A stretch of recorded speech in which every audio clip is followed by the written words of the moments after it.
We kind of covered you doing a lot on Raw. The draft's coming up, announced last week. Does a move to kind of SmackDown, something more with Roman, interest you as we come into the end of 2021 and into 2022? Yeah, I mean, something with Roman's always going to interest me. You know, he's on top of WWE right now, doing the best work of his career. I've heard a lot of people saying going to SmackDown. I don't mind if a lot of people come from SmackDown to Raw that I can work with, but I'm excited with the possibilities of some top level feuds. That's all I ever want, is to be in something exciting storyline wise, and the draft always opens up that possibility to get a fresh new opponent. I look over there and I see guys like Seth and Edge working together and the cool stuff they're doing together. I'm like, oh man, I want him, and I want him. And there's just unlimited people in SmackDown, and I think for Roman and I, it's a case of giving more time. And I just want to keep rolling, keep building that momentum, and basically catch up to the momentum he's got right now and make it a big, big match.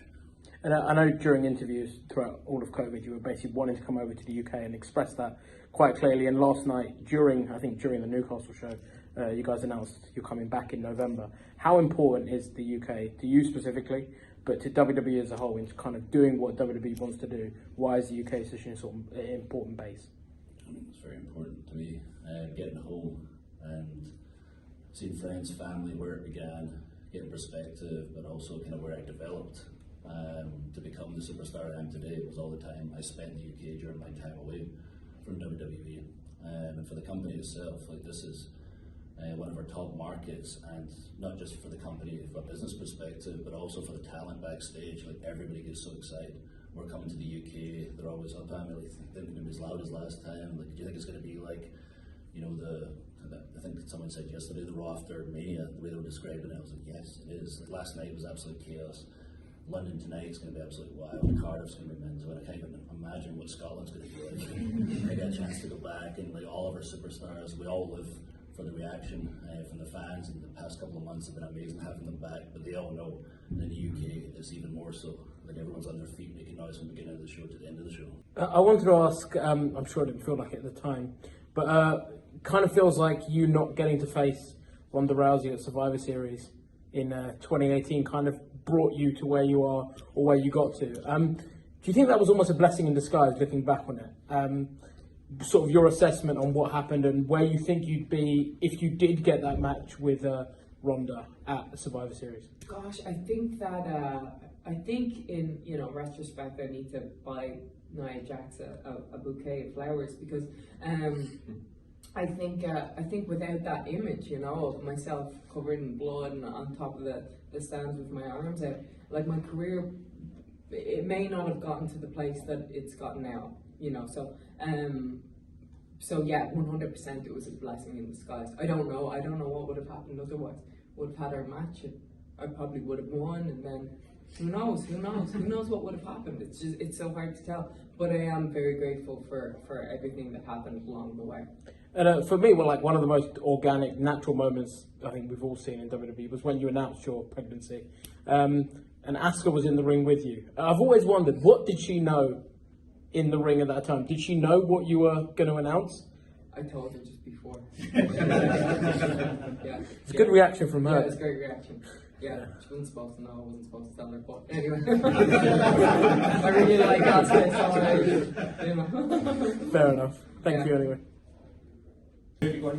Yeah, thank you very much for taking the time to speak to us today. No problem. What you're doing now is quite different from what you've done previously with WWE. Speak to us about how this whole thing came about, and kind of your feelings upon getting to, I guess, show a more creative, fun sort of side to what you're doing. Absolutely. I think it is a business where you kind of have to evolve or die. Like, anybody who kind of stays the same, it just becomes repetitive. By the time you've seen, 9 Fast and Furiouses, you know what's happening. So I think it is to anyone's advantage to change or grow or evolve, and this whole character evolution I've gone through has been so much fun because it's different for me. I get to reach into different things in my life and try to pull them out of, experiences. Like when I was, in that downhill slide with the same dirty shirt on, and were struggling and asking for money. Like, you draw things from your real life and you can kind of put them into those characters, and then people really buy in and latch on to what you're doing. And it's fun for us, you know, like when I got released from the NFL, it was that process. What do I do? What's next? Where am I going? And so I was like trying to tap into that a little bit, and you know, then hitting Vegas and winning all my money back. That was a lot of fun for sure. I like to gamble, so it worked. You know? But it's just been exciting to me because it's different. You know, I've played, you know, from that kind of biker badass when I started in NXT, and that was part of my life. I enjoyed motorcycles, tattoos, obviously, all that stuff, and then, you know, rolled into that constable role, which is a new role, then into the king, and it's like, it's all these kind of things. It's an evolution, I think. The more you can do, the better and longer you know, last in this business. Sure. You mentioned obviously you're starting NXT. We saw some changes to NXT last week. Speak to us a little bit about the importance of, I guess, being ready for the WWE television. What preparations are needed? And I guess for you, what was the biggest thing you learned before getting to the main roster that you think was sort of valuable, that maybe fans aren't aware of, that might give them a bit of perspective? Yeah, I think it's a weird comparison to NXT now a year ago and when I was there. When I was there, it was a different thing. It was a lot of guys that, you know, were put into a developmental system with the end goal being WWE. I want to be a WWE superstar. And I was one of the guys that came from like an athletic brand, you know, being NFL or football, or, you know, we've had different guys from different backgrounds. But when I was there, it kind of started that so-called indie, you know, vibe that guys like Sami Zayn, Kevin Owens, you know, Finn Balor, Shinsuke, like these guys, you know, Neville brought in, and it kind of started to change the layout of NXT. It became this underground heavy metal vibe of rock and roll and exciting matches. It's fast paced. It's like, you know, old cruiserweight stuff where it's just car crashes, and it really took over, and it created, I think, a new genre of wrestling. And then you know, guys that you wouldn't look as prototypical WWE guys. They're not 6'7", 280 pounds, you know, which is kind of what, when you look at WWE, it's big guys and athletic guys. And now it was giving this home to guys who may not have been prototypical WWE guys. It gave them a home, and then it reached a point where it's like, okay, well, these guys have got to transition to the main roster. How do they fit? How do we work that? And so I think this new evolution is going to take those guys that have brought their style from the independents to NXT and created this underground show. It's going to now go, okay, we did that, we accomplished what we're going for, we've created a brand, but now how do we get these guys to evolve to the main roster? Because there are different types of audiences. The audience that watches NXT is a different kind of style, you know, that's what they like. And where WWE is predominantly families and kids and, you know, guys that have been watching for 40 years, it's a different program. And now we need to do a good job of intertwining the two. How do we make these guys translate to the main roster? And it's just little things. I think, you know, main roster television is, you know, $1 billion corporation, and we have 2 hours on SmackDown, you have 3 on Raw, and minute by minute it's tight. So NXT is built around these guys and making them larger in life, giving them grand entrances and things like that. But sometimes on the main roster, you can't do a 7-minute entrance. Mm-hmm. So how do we develop that to main roster television? So I think that's kind of what the change is happening, is how do we get this to here? So when Vince is saying we need new blood, which we always do, that's what makes the shows exciting, when we have new people, new competitors, new superstars. And when he looks at that product, the polished stars there may not translate. So now he's going, okay, how do we do a better job of making it translate? So I think that's been a great change. And I look at my career and I say, I'm lucky that I was there when I was there, because I was able to be on television, to be a part of NXT's explosion, if you will, and I translated. I was not going to be a NXT champion type guy there, you know. I was being groomed to go to the main roster, and I always tell people, if I would have went in there a year ago, I don't know where my career would have gone, because I wouldn't have fit that mold at all. So I think it's a good evolution for them right now. Got one more, Lou. Have you got anything? Yeah, I wanted to ask you, Bianca. We saw after your WrestleMania match with Sasha Banks, she was, I think, videoed outside the ring smiling.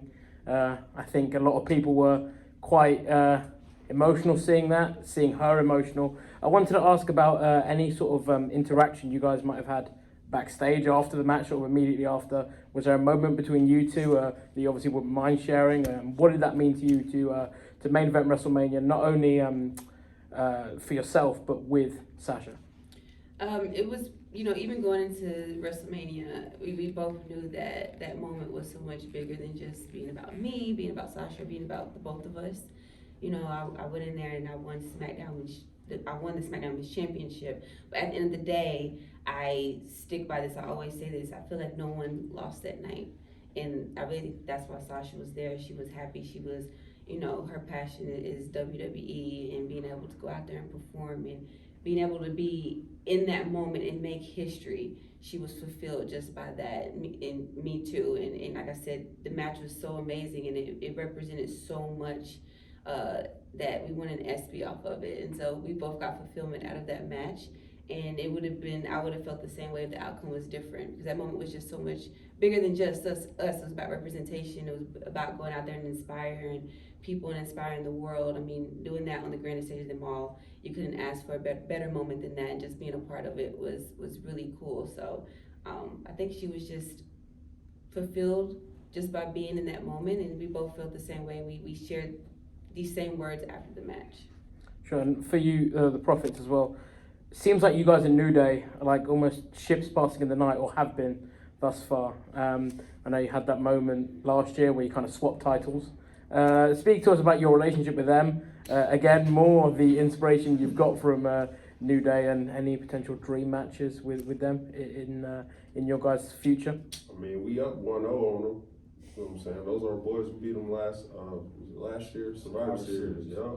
Which is actually 2 weeks after we swapped titles with them. Yeah. So that was the cool part. So technically, at that point in time, it was like SmackDown Tag Team Champs and Raw Tag Team Champs still. And we Let beat that the sink. people who were the SmackDown Tag Team Champs. Dang. So thus forward, that automatically probably makes us what we were, the SmackDown Tag Team Champs. Stay woke. But nah, all right.